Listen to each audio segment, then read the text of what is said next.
just to let you guys know, if you've seen any skips or weird things happen in our video today, we've been having a lot of technical difficulties today, so we apologize. It's not as smooth sailing as it could be. Welcome back, everyone, to our channel. I'm Stoner. And I'm Lush. And this is Stoner and Lush, baby. Today we are going to cover my favorite movie, Legend, 1985, written by William Hjortsberg and Ridley Scott, directed by Ridley Scott. Cast includes Tim Curry, Tom Cruise, and Mia Sara. Princess Lily falls in love with woodland boy Jack. Jack takes Lily to see these magical unicorns that have these wonderful powers. She's a rule breaker. She's a brat. Whoever can find this ring will marry me. Throws it in the water and then yells at him when he jumps in for it. Well, of course he's going to jump in for it. What you just said, you dumb...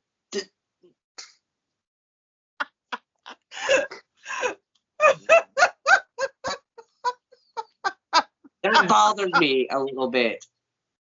Why are you getting mad and upset that he jumped in after it? You just told him whoever finds it will marry you. What, you didn't want him to marry you? Jesus Christ. Jesus Christ on a motorbike. She touches them, which is forbidden, and then she unlocks a world of darkness and destruction. Your favorite film from childhood, correct?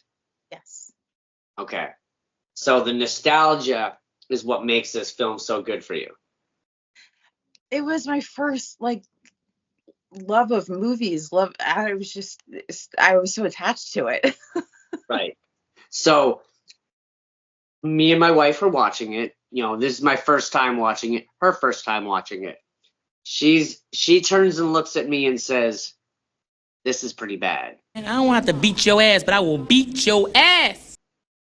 But what? Everyone I know has a big butt. Come on, Simone, let's talk about your big butt. Here's the but. She says, "This is pretty bad, but I can see why Nikki loves it, because if I looked at," she goes, "because if I had watched Labyrinth now without seeing it before, I would think it was terrible. But she loves it because of the nostalgia of being a child watching that movie. And she gets why you love it so much, because I looked at her and said, it's a little cheesy." You are a smelly pirate hooker. I mean, the total opening of the movie is quite cheesy. I'm gonna have to fuck you up, Smokey. And by the way, I did watch the happy end version. Okay, good. So you watched the right one. Good. Okay. Yeah. They didn't do the whole, she didn't. See you tomorrow, and the other one, I'm like, bitch, yeah, I just no. bought a devil for you. Did you see that fucking guy?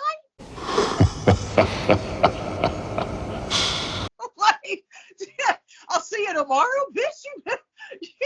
Yeah. So yeah, no, I seen the good version of it, which was nice because we rented it. The whole love story and their acting was, like I say, kind of cheesy. And campy. So as we're progressing and watching the movie, I gotta say, the elves look cool. The little the gremlins or demons or whatever you want to call them look cool. The goblins. Then the dress that she wears near the end is really that's a phenomenal dress. And I mean, when you see the devil come out and you see his hooves hit the ground, man, that looked cool. And just the way Tim Curry looked and the way he presented himself was awesome. I loved how big the horns were, you know. The sound when his hoof hits the floor, yeah, it's just oh shit. The way it doesn't just set down, it sets down and sets as if a real hoof. You know, they did a really good job with that. God, Tim Curry is just he's so amazing. He can do so many things. I've seen him in so many different types of roles. Happy, sad, scary, in love, whatever. He can do everything. Right. You know, he's just great. and I did comment of how good the makeup and everything for him looked. She goes, "But I can still see it. I can still see him slightly." When he spoke is when I kind of got some of those smiles. I'm like, ooh, there's a Pennywise smile. Yeah. You could tell, right? There. I kind of got mixed confused at some points during the story. When they split up, I'm like, okay, who's doing what? What's going on here? I'm like, okay, they're doing this part. Oh, okay. Oh, and they're doing okay. And then I finally, but for like 10 minutes, I'm sitting there just watching it, just confused. It is a What the very hell's going- choppy. It is a very choppy edit, and like I said, there's 3 different freaking versions of this movie. Some of it was like, okay, I understand it, and some of the things were left out, and you never hear about them again. So Right. when I go over a bunch of lists of things, like you're probably going to be like, oh, okay. You might, piece it together at that point. Tim Curry in full darkness makeup took 5 to 6 hours to put together. It is I would have thought it would have taken more time, to be honest, but yeah, I think that's pretty good considering the time. But I mean, it was so well done. It was so detailed and it looked so realistic and it just had everything to it. It was a really grueling time for Tim Curry because they had to take painful eye molds of his eye. They actually molded his eye so he could fit those like crazy contacts in. He was on stilts because of the hooves. It's about 13 feet with the horns and the hooves and everything. well, and the thing was like, I wish they had done this later on in the movie too, but at the beginning of the movie, when his eyes are glowing green and his fingernails are glowing green, you never see them glow green again. This whole set was built in the 007 studios. After all of that, the tree work, the leaves, the branches, everything, there was a fire. Oh, shit. Whole thing, pieces, down to the studs. They only had 10 more days of filming this movie when that happened. Oh, no. Yeah. So they thought it happened from a gas leak where they were using all the fires and things like that in the movie. But it was funny because Ridley Scott, when he found the news, he's like, there's nothing I can do now. He went to go play tennis. This was Mia Sara's first film. She was 15. Jack was supposed to be green because he's a woodland boy. He's like, a forest child. So there was a whole thing with that in the original script. And the original script was supposed to be about 2 hours and 30 minutes, give or take. It was a lot more gruesome and it was a lot more sexual. Oh. Where, exactly, where Lily is kind of I don't want to say a slave when she finds darkness, but they were supposed to have sex. I think one of the writers was like, oh, we can't have the devil fuck the princess. But it was a lot of like licking and spanking. Oh my. It's just Wow. like, yeah, it was completely different. It sounds like a way better movie. Turns into like the bad Lily. She's supposed to resemble a cat. You could see like her little widow peaks there, and then like the. I mean, I guess that was supposed to be still of what the first version was going to be, and this was back in the 70s before Ridley did Alien. So Yeah. I don't know. This film has, at least that I know of, 3 different versions. Come on. Yeah. That's Come on. too much for one film. Okay, I get it. Critics didn't like it. Gary Goldsmith that did like the director's cut, the one I don't really care for, the more European version. So when critics hated it, they turned it over to the Tangerine Dream, which was a pretty big, I guess, band at the time, helped recirculate the film and I guess make it better because that's the USA cut, the one I like.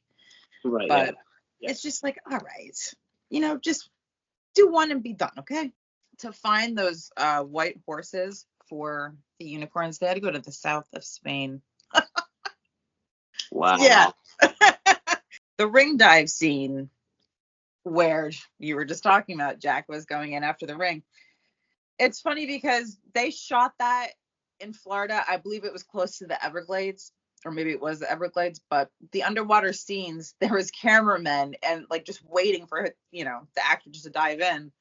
And they're like, oh crap, there's a crocodile over there. Fucking crocodile over there. They were just like waiting with the crocodiles. And they were like, I'm thinking like, yeah, oh shit, for you guys, at least you have a camera. What about the actor that dives in? Right? He's got nothing.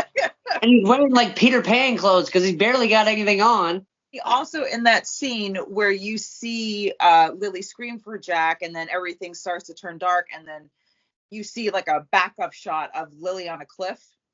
It's actually Ridley Scott's daughter, Jordan, that's actually standing there playing Lily because he wanted to make the cliff look bigger.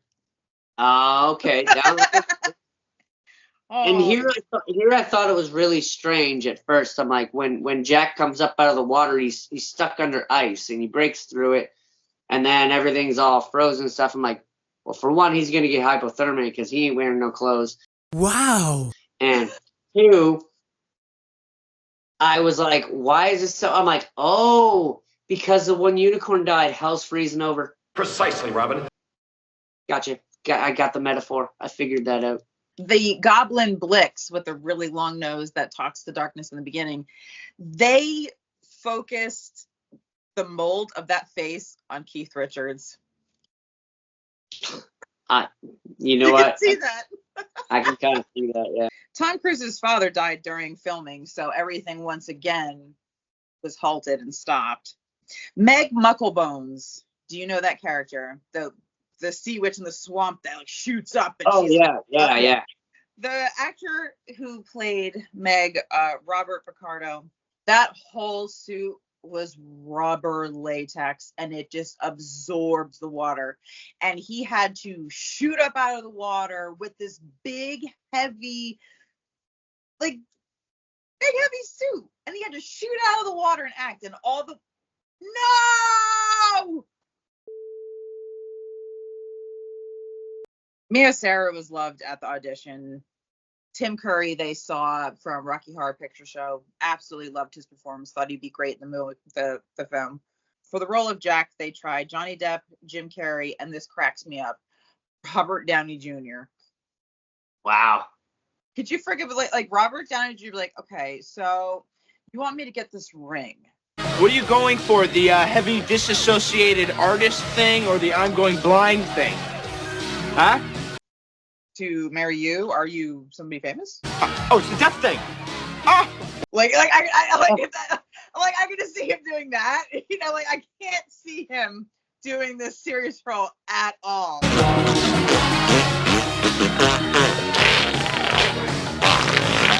He's like, No. Is there something special about you that I should know? I can't see Jim Carrey at the time of his career doing this role either. Because he was just full on straight comedy, like in Living Color comedy style stuff back then. I mean, I didn't believe Jim Carrey could do a serious role till the Truman Show came out or Number 23 and stuff like that. He was in a movie called Once Bitten, which was really cute. It was an 80s movie, and that was a serious role. He did pretty well. Oh, I never seen that one. Okay. Yeah, it's cute. Cult classic, of course. Rob Bottin and his makeup team were on this movie, and of course, like the makeup out of anything in this film is just visually gorgeous. Like it's so shocking to the system where I'm just like, gorgeous. It's pretty stunning. Makeup and practical effects were a big thing back then, and I think they did a really good job with all of them in this movie. The Sounds of the Unicorns was actually whales that were taped, which makes sense now that you think about it. There is a conspiracy that, and I've checked on it, that the statue, I think it's Zuzu from The Exorcist, in two spots in this film. One is when they're in the swamp with Meg Mucklebones. You could see it in one of the frames. And the other one is when you get a peek into hell, so to speak, when you're in the Great Tree, and then it's on the side. Like if you weren't a big fan, you wouldn't find it. Right. But I thought it was interesting enough because there was a theory that this is another universe that The Exorcist happened in. Oh, okay. So I was like, oh, I mean, it's kind of interesting. Connected in a way, yeah. Yeah. Shooty scores. Love the makeup. Thought the plot was good. Just maybe I was confused in some moments and areas, and that's because of maybe 3 different versions being ripped apart and edited together and whatnot. I'm gonna give it a 3.2. I expected that. I expected you not to like it because, like I said, if I was to watch now, I guess it would be a little ridiculous. But I mean, it's just, I don't know. I have so much love for this film. It's my favorite film. I'm definitely gonna rate it a 5 because I love it. I feel good when I watch it. Yeah. No, I get that. Absolutely. Seeing on your shirt there, seeing Tim Curry's as devil, Satan, whatever you want to call him. I mean, he looks fantastic. I mean, and he plays it really well. If it was anyone else in that role, I don't know if I'd like it as much. He just did a really good job. I don't think anybody, and there is some spots where you can see in the movie where the mask melts a little bit from all of the heat. The heat, You yeah. can actually see it. Because there's a lot of, especially during the fight scene when he's shooting the fire and stuff, you can see that it's, like, I don't know if it's sweat or if it's prosthetics kind of getting too hot and start to melt a little bit, you know? It was the prosthetics melting. So, like, but I think it adds to the scene, and because of the flames going around and stuff, you don't really notice, like, you don't notice that it's something melting. It's just more like, it more looks like the devil's getting a sweat on because he's throwing out his powers and being, ready to kill. Yeah. The only other weird thing I found about it is he kept on asking Father. Now, is he talking to God when he's saying he's going to sacrifice the unicorn to his father? I'm like, wouldn't his father, being God, not want him to do that? See, I think for you, you'd probably appreciate the European version a little bit more because it does elaborate. As far as I know, there is that sacrificial God that he's trying to sacrifice to win over darkness and keep it that way. Right. The problem is like the hell, the great tree that they're in, that has been years and years of people sacrificed, killed, hung, all this stuff. It was like a very culty thing. So that's where a lot of like the darker, that's why I like it. It has like that dark, but I know about it. You don't, that's the problem. It's like, you don't know that, that it was supposed to be a little bit more like more Grimm's fairy tale. Right. Instead of being, hoity-toity, lovey-dovey. And what's up with that really horny fairy? I'll do what you ask. If you'll kiss me, Jack. Oh, Una. Because she's like, kiss me, and she like really wanted the big like smoochy smooch, open mouth kiss kind of thing. I'm like, This is a lot easier if you just lay back. I thought you were trying to help them. Now you're just being a slut. Damn! What care I for human hearts? A fairy's heart beats fierce and free.